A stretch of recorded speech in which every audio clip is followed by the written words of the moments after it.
Hola amigos de mi canal, bienvenido una vez más. En este video muy interesante vamos a aprender juntos. Vamos ahora mismo. Conversación español y criollo. Conversación español y criollo. Buenas noches. ¿Podría darme su permiso de conducir, por favor? Buenas noches. ¿Podría darme su permiso de conducir, por favor? Bonsoir. Est-ce que ou ka ban mwen permis conduire, s'il vous plaît? Bonsoir. Est-ce que ou ka ban mwen permis conduire, s'il vous plaît? Bonsoir. Est-ce que ou ka ban mwen permis conduire, s'il vous plaît? C'est aquí tienes. Oui, Meli. Oui, Meli. ¿Sabe usted a qué velocidad iba conduciendo? ¿Es que ou con a qué vitesse ou tap conduit? ¿Es que ou con a qué vitesse ou tap conduit? Voy a llegar tarde en mi cita. Eso mi preocupación. Mwen ap en retard nan rendez-vous mwen, c'est ça qui préoccupe. Mwen ap en retard nan rendez-vous mwen, c'est ça qui préoccupe.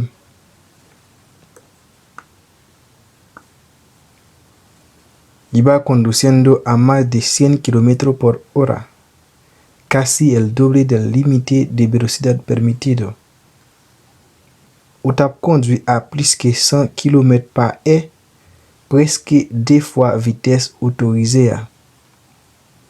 Ou tap conduit à plus que 100 km par heure, presque 2 fois vitesse autorisée. Lo siento, señor policía. Eso no volverá a suceder. Lo siento, señor policía. Eso no volverá a suceder. Mwen désolé, monsieur police. Ça pas reproduit encore. Mwen désolé, monsieur police. Ça pas reproduit encore. Además, no tenía puesto el cinturón de seguridad. En plus, ou pas passé ceinture sécurité. En plus, ou pas passé ceinture sécurité. Lo sé. Tenía mucha prisa. Olvidé ponerme el cinturón de seguridad. Mwen connais. Mwen te pressé. Mwen oublié passer ceinture sécurité. Mwen connais. Mwen te pressé. Mwen oublié passer ceinture sécurité.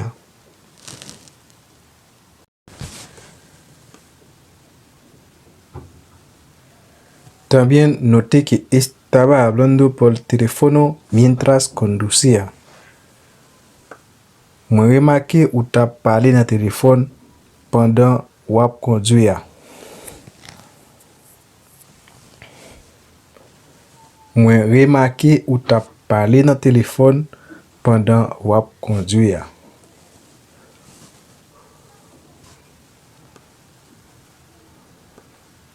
No estaba hablando por teléfono, solo me estaba tocando mi oreja.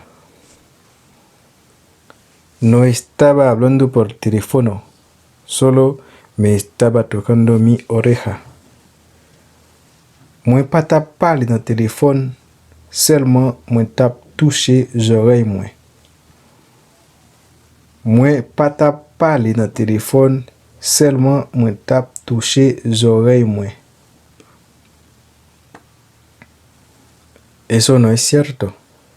¿Algo, señor? Eso no es cierto. Lo vi con su celular. ¿Ha bebido algo, señor? Eso no es cierto. Lo vi con su celular.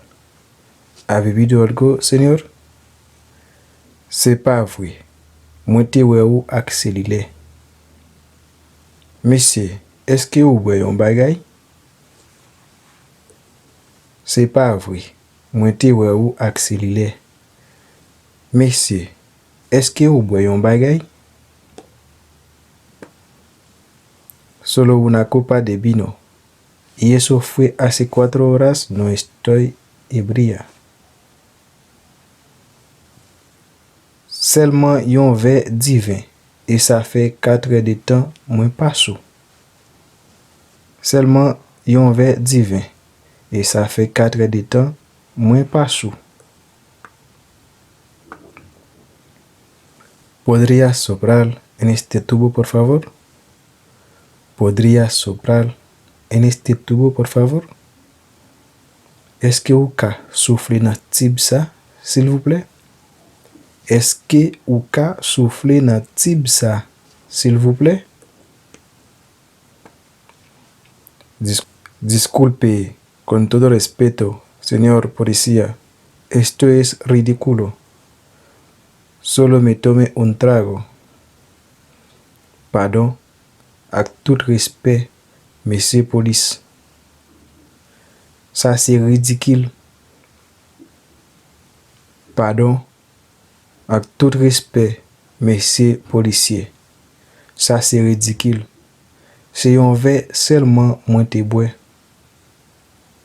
Pardon, avec tout respect, monsieur policier.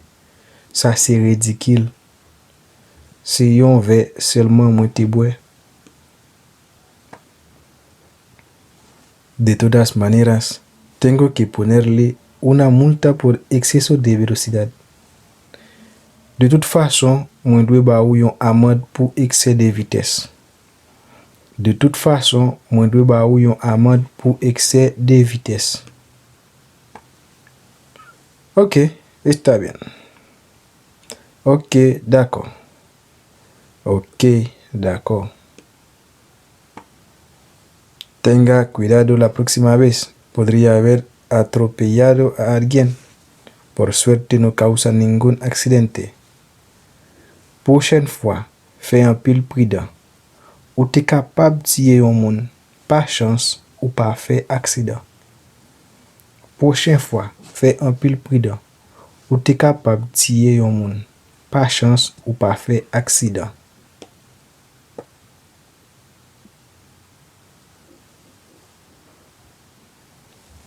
Bueno chicos, esto es todo por hoy. Por favor, van a suscribir a mi canal. Aprende español criollo. Chao chicos, nos vemos. Chao.